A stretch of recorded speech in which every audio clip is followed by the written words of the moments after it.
नमस्कार, बहुत स्वागत आप सभी का। आप देख रहे हैं वॉर रूम और मैं हूं सौरभ शर्मा आपके साथ। हमारे तीनों खास मेहमान स्टूडियो में आ चुके हैं। मैं स्वागत करना चाहता हूं मेजर जनरल एसबीएस थाना साहब का। सर बहुत स्वागत आपका। मेजर जनरल वीके दत्ता हमारे साथ हैं, स्वागत सर आपका। मेजर जनरल के सिन्हा हमारे साथ हैं, बहुत स्वागत सर आपका भी।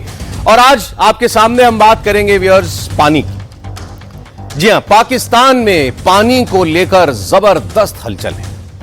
भारत ने अभी किसी का पानी रोका नहीं, किसी का पानी बंद नहीं किया, लेकिन पाकिस्तान की पार्लियामेंट के अंदर इस वक्त ऐसा लगता है कि भारत पानी बंद कर देगा। इस बात को लेकर इतनी दहशत है कि वो अभी से भारत के ऊपर हमला करने की धमकी दे रहा है। पाकिस्तान जंग में मुक्की खाने के बाद अब पानी के लिए बिलबिला रहा है। इंडस वाटर ट्रीटी सस्पेंशन को लेकर पाकिस्तान अब भारत से जंग करने की धमकी दे रहा है। भीषण गर्मी के बीच पानी के लिए तरस रहा पाकिस्तान अब लगता है पानी पर ही घुटने पर आएगा। लेकिन उसकी गीदड़ भभकी की आदत जा नहीं रही। पाकिस्तान की संसद में वहां के सेनेटर भारत पर सिंधु नदी का पानी जबरन रोकने का आरोप लगा रहे हैं। पानी रोके जाने को एक्ट ऑफ वॉर बता रहे हैं। और इतना ही नहीं, पाकिस्तान के सांसद कह रहे हैं कि भारत ने हम पर वाटर बम मार दिया है और अगर ऐसा ही रहा तो हम भूखे मर जाएंगे। कोई सांसद खड़ा होकर कहता है कि भाई हमारी तो 90% आबादी इसी पानी पर जिंदा है और भारत के हाथ में आपने ये पानी का नल दे दिया है और भारत जब चाहता है इसको बंद करेगा, जब चाहता है इसको खोलेगा। एक सांसद ने तो ये कहा कि भारत से इंडस वाटर ट्रीटी पर बात क्यों करेंगे, हम सीधा जाके बम क्यों नहीं मारते और हमने अभी तक ऐसा कर क्यों नहीं दिया। तो पाकिस्तान में तमाम किस्म की बातें हो रही है, लेकिन भारत ने इंडस वाटर ट्रीटी को अबेंस में रखा, इसको होल्ड पर रखा और जिस उद्देश्य से रखा था वो उद्देश्य पूरा होता हुआ दिखाई दे रहा है। उद्देश्य ये था कि पाकिस्तान को आतंक की कीमत समझ में आए, उसको ये पता चले कि केवल सेनाएं आपस में युद्ध करेंगी, इससे ही भारत पाकिस्तान को सबक नहीं सिखा सकता। और भी बहुत से तरीके हैं और सबसे पहला कदम यही उठाया गया था इंडस वाटर ट्रीटी को होल्ड पर रखने का। याद कीजिए पहलगाम हमले के बाद, उसके बाद हमारी उनसे 4 दिन की जंग हुई, लेकिन उसके बाद अब ऐसा लग रहा है कि पाकिस्तान को धीरे धीरे अक्ल आनी शुरू हुई है और यह समझ में आना शुरू हुआ है कि यह कितना बड़ा काम है जो भारत ने किया है। तो मैं आपको दिखाता हूं सबसे पहले पाकिस्तान के सेनेटर सैयद अली जफर का बयान। यह सिंधु जल समझौते को सस्पेंड करने की तुलना एक वाटर बॉम्ब से कर रहे हैं। भारत की वाटर स्ट्राइक की दहशत पाकिस्तान के सांसदों के बयानों में साफ नजर आ रही है। तो आप समझिए पाकिस्तान का रुख कैसे जा रहा है इस वक्त। पाकिस्तान में इसी पार्लियामेंट के अंदर विपक्ष के तमाम लीडरों ने खड़े होकर पहले शहबाज सरकार से यह कहा था कि ये तो बताओ कि ये जो पाकिस्तान के बम थे, मिसाइलें थी, ये इस्लामाबाद तक कैसे पहुंच गई थी, इसका जवाब कौन देगा। इसका जवाब खैर वहां की सेना तो देने वाली नहीं है। लोगों ने यह भी पूछा उनसे कि भाई अब ये जो पानी हमारा बंद कर दिया है इसके बारे में आप क्या कर रहे हैं। तो पाकिस्तान की सरकार ने कहा हम बात करेंगे। तो वो उसी बात का जवाब दे रहे थे कि बात क्या करोगे, बात कैसे कर सकते हो, पानी तो हमारी लाइफ लाइन है। तो किसी ने कहा जाकर के बम मार देंगे, डैम तोड़ दो अगर पाकिस्तान इंडिया उस पर डैम बना रहा है तो। पाकिस्तान को यह समझ में आ गया है कि भारत के पास एक ऐसा हथियार है जिसका वो अपने लिए इस्तेमाल कर रहा है और उसकी शर्तें पाकिस्तान पर साफ साफ उसने थोप दी हैं। अब ये पाकिस्तान के ऊपर है कि वो उन शर्तों को मानता है कि नहीं मानता है। मैं अब मेहमानों के पास जाता हूं। सर देखिए, दो बातें चल रही हैं इस वक्त लोगों के बीच में। एक तो ये कि क्या हमारा जो पाकिस्तान के साथ अगला मिलिट्री कॉन्फ्लिक्ट होने जा रहा है वो क्या पानी को लेकर होने जा रहा है।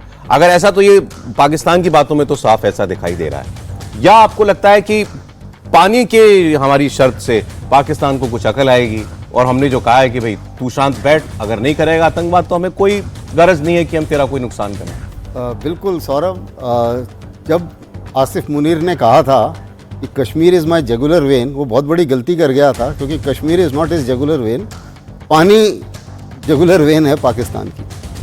और अब ये पाकिस्तान को रियलाइज़ हो रहा है कि पाकिस्तान पानी ही सबसे बड़ी ताकत है जो उनके खिलाफ जा रही है। दूसरी चीज़ ये है कि भारत की ताकत को कम आंकना ये पाकिस्तानियों के लिए सबसे बड़ी बेवकूफ़ी है, क्योंकि भारत की जो ताकत है वो ना सिर्फ मिलिट्री के तौर पर है बल्कि जो उसकी पोजीशन है, जोग्राफिक पोजीशन यानी कि पानी और इकोनॉमिक ताकत, और इसी सब को मिला के बनती है भारत की जो नेशनल पावर जिसको बोलते हैं, देश की ताकत। उसमें देश के लोग भी शामिल हैं। तो ये ताकत जो है इससे जूझना उनको उसका सबक मिल रहा है अभी और धीरे धीरे उनको नज़र आ रहा है।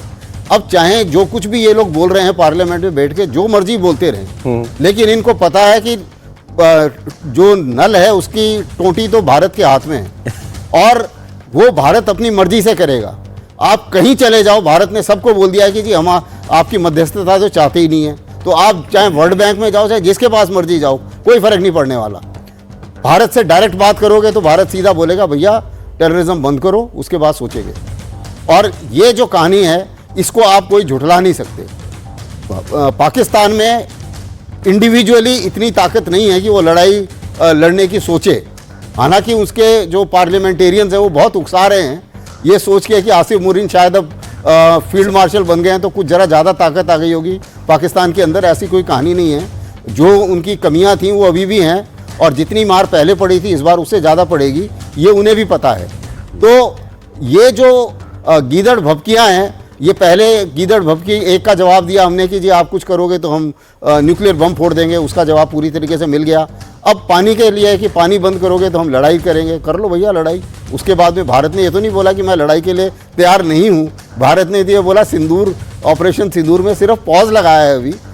ये पॉज, अब ये सवाल है सर, ये पॉज कौन तोड़ेगा? पहले जनरल दत्ता, ये पॉज पाकिस्तान तोड़ेगा या भारत को मजबूर होकर के ये पॉज तोड़ना पड़ेगा?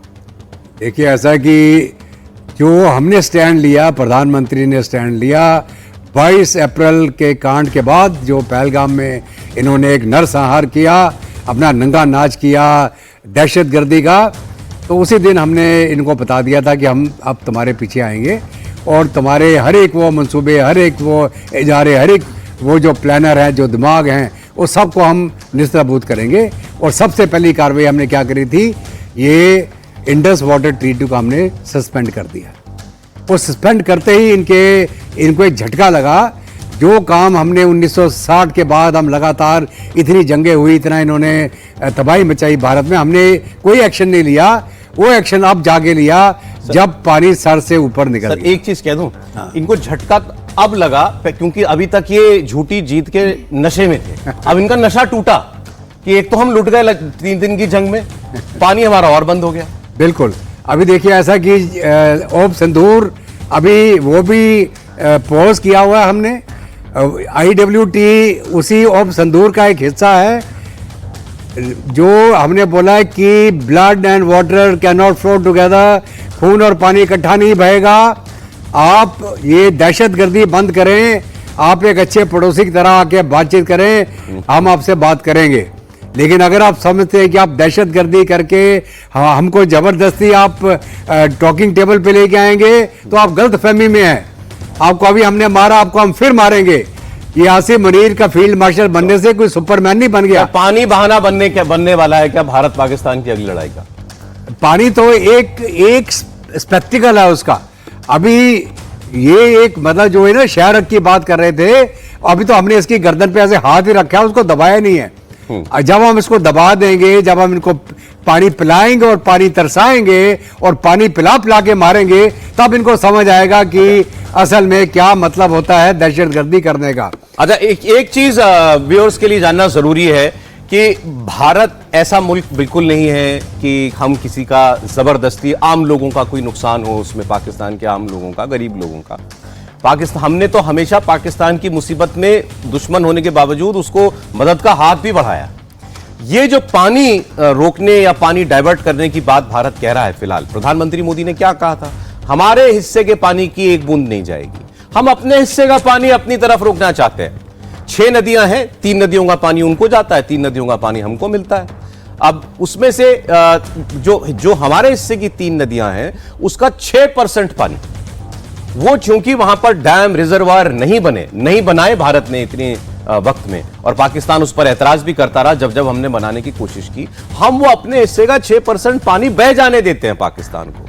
हम उसको रोक नहीं पाते, स्टोर नहीं कर पाते या उसको चैनलाइज नहीं कर पाते नहर बना करके।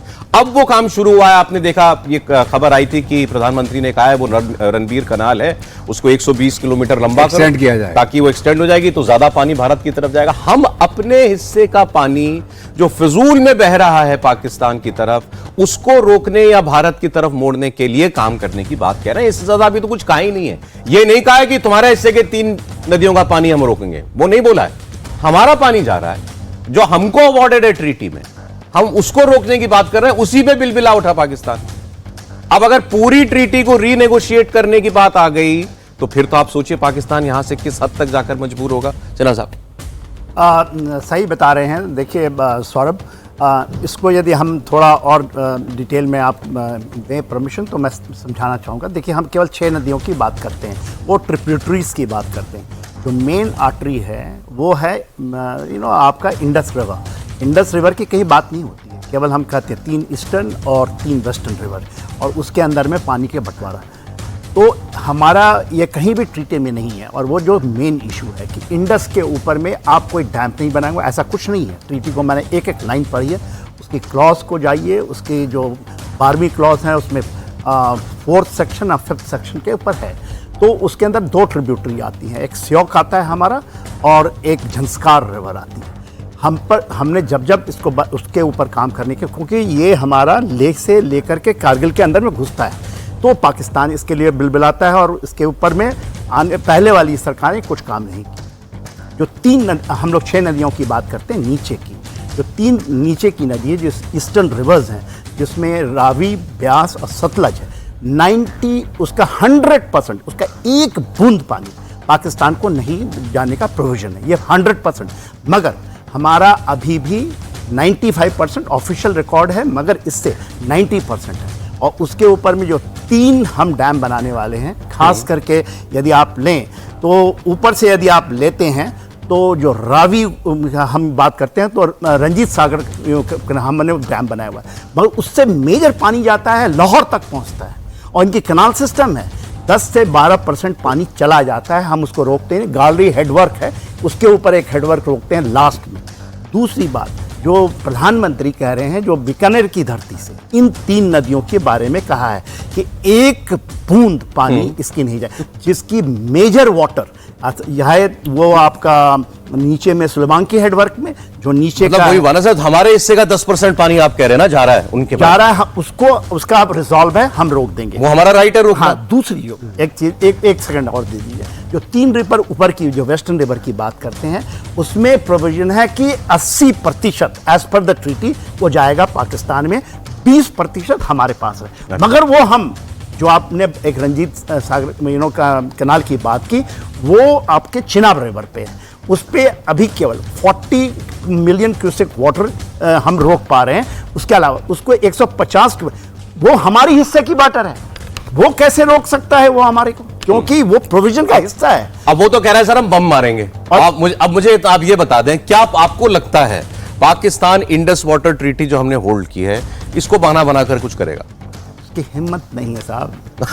साहब हम तो वेट कर रहे हैं। हमने तो देखिए हमने क्या कहा, करके तो देख। हमने ये कह दिया, प्रधानमंत्री ने, आप बीकानेर से सुने नाल से क्या बोला उन्होंने 3 चीजें दी, और वो सबसे बड़ी इंपॉर्टेंट है पूरे देश को समझने की। उन्होंने कहा सेना को पूरी छूट है, रहेगी आने वाले समय में यदि पाकिस्तान कुछ करता है। समय किस तरह और शर्तें हमारी होंगी। दूसरा उन्होंने कहा ये बोगी शोगी हम नहीं चलेंगे। और तीसरा, आप कोई कार्रवाई करते हैं तो वो जो आतंकी है और जो उसके राज्य जो उसको कर रहा है सेना, उसके ऊपर। और 2 बड़ी चीज और जोड़ी, इसका रिट्रीब्यूशन जो है, उन्होंने कहा पूरा सेना को कीमत चुकानी पड़ेगी। और इकोनॉमिक, पहली बार उन्होंने कहा है हम पाकिस्तान को इकोनॉमिकली मारेंगे। अच्छा देखिए पाकिस्तान इस पानी की बात को लेकर के दुनिया भर में जा रहा है और कह रहा है देखिए हिंदुस्तान ने हमारा हिस्से का पानी रोक दिया है। भारत ने यूएन में उसको 2 टूक जवाब दिया है और साफ साफ ये कहा है कि पाकिस्तान जब तक क्रॉस बॉर्डर टेररिज्म बंद नहीं करेगा, हम पाकिस्तान के साथ कोई बात नहीं करेंगे और तब तक ये संधि स्थगित भी रहेगी। जो बात अभी आप कह रहे थे ना, कोई इंटरनेशनल प्रेशर नहीं, अब भारत किसी दबाव में आने वाला नहीं है। अब अगली खबर मैं आपको दिखाता हूं, पाकिस्तान की अगली बांह जो है वो कहां मरोड़े जाने वाली है, अगला स्क्रू कहां टाइट हो रहा है। ऑपरेशन सिंदूर के बाद भारत पाकिस्तान पर अब फाइनेंशियल स्ट्राइक भी करने की तैयारी कर रहा है ताकि उसकी अब वित्तीय कमर तोड़ी जा सके। भारत उसे इंटरनेशनल लेवल पर घेरेगा, वर्ल्ड बैंक और आईएमएफ जैसी संस्थाओं के सामने आतंकवाद के सबूत पेश करेगा और पाकिस्तान की सच्चाई बताएगा और उसको आइंदा कर्ज न मिले, भारत इसके लिए पुरजोर कोशिश करेगा। दूसरा, भारत एफएटीएफ से मांग करेगा कि पाकिस्तान को एक बार फिर ग्रे लिस्ट में डाला जाए। फाइनेंशियल एक्शन टास्क फोर्स दुनिया में कहीं भी टेरर के लिए फंडिंग होती है, अगर आतंकवाद होता है किसी देश में, तो ये FATF के नियम लागू हो जाते हैं। और अगर पाकिस्तान 2018 से इसकी ग्रे लिस्ट में था, मतलब आपको एड नहीं मिल सकती, आपके यहां फॉरेन इन्वेस्टमेंट नहीं आ सकती। कब तक? जब तक आप FATF के बताए गए रास्ते पर नहीं चलेंगे और आतंकवाद पर लगाम नहीं लगाएंगे। अब भारत FATF के पास दोबारा जाएगा, जून में उसकी मीटिंग होने जा रही है, और भारत कहेगा कि आपने इसको ग्रे लिस्ट से बाहर निकाल दिया, लेकिन उसके बावजूद पाकिस्तान की ये हरकतें जारी हैं, इसको वापस ग्रे लिस्ट में डालो। और ये सबसे बड़ी चोट होगी पाकिस्तान के ऊपर, क्योंकि एक बार FATF की ग्रे लिस्ट में आए, होना तो इसको ब्लैक लिस्ट में चाहिए, जहां पर ईरान को डाला हुआ है या नॉर्थ कोरिया को डाला हुआ है, उसमें होना चाहिए पाकिस्तान। लेकिन अगर ये ग्रे लिस्ट में भी आ जाता है तो इसकी कमर काफी टूटेगी। भारत उसका पूरा प्रयास करेगा। जनरल अस्थाना। बिल्कुल, ये FATF में जो केस है, पहले भी ये 2 बार रह चुके हैं, और उसके बाद में काफ़ी मेहनत करने से और चीन की और अमेरिका की काफ़ी कोशिश के बावजूद ये बड़ी मुश्किल से निकले थे ग्रे लिस्ट से। अब वक्त आ गया है दोबारा इनको ग्रे लिस्ट में डालने का, और भारत के पास अभी इतने बड़े बड़े सबूत हैं जो कि FATF के लिए नकारना मुश्किल होगा। इसलिए जहाँ तक उम्मीद है कि भारत इनको FATF में डाल पाएगा और कोशिश पूरी करेगा कि ये FATF में शामिल हो जाएं। उसी मुताबिक जो बाकी फाइनेंशियल इंस्टीट्यूशंस हैं वहाँ पर भी भारत की नुमाइंदगी है।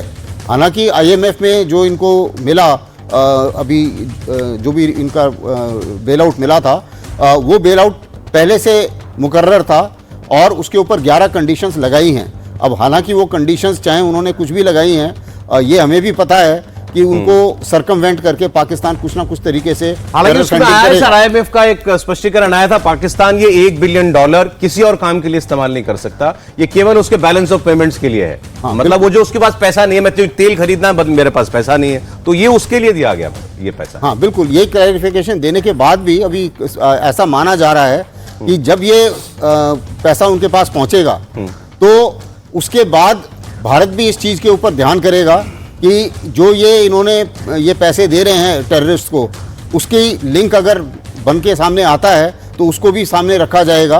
और IMF में भी भारत की नुमाइंदगी है आज की डेट में, तो उससे जो है वहां पर भी एक तरीके से कमर कसी इसका भी डर पाकिस्तान के लोगों को है कि भारत अब दुनिया भर में पाकिस्तान को बेनकाब करेगा, तो फिर दुनिया भारत की सुनेगी, पाकिस्तान की क्यों सुनेगी? सुनिए इसको लेकर उनकी पार्लियामेंट में क्या कहा गया। तो पाकिस्तान के सेनेटर कह रहे हैं कि दुनिया में अगर बात जाएगी तो बात सुनी तो भारत की जाएगी। ये डर भी अच्छा है। खैर, अब इसके अलावा आज हम बात करेंगे जनरल आसिम मुनीर की थोड़ा और डिटेल में। आसिम मुनीर फील्ड मार्शल तो बन गया, आसिम मुनीर ने एक्सटेंशन भी ले लिया। पाकिस्तान को बहुत समझने वाले लोग, वहां के बड़े सीनियर पत्रकार, उनके बीच में ये चर्चा चल रही है कि ये फील्ड मार्शल बनना ही, यही आसिम मुनीर के गले की फांस बनेगा। कुछ वक्त लग सकता है, लेकिन वो वक्त आएगा जब इसके खिलाफ इसी की सेना के कमांडर खड़े होकर के कहेंगे साइड हटो, अब हमारी बारी है।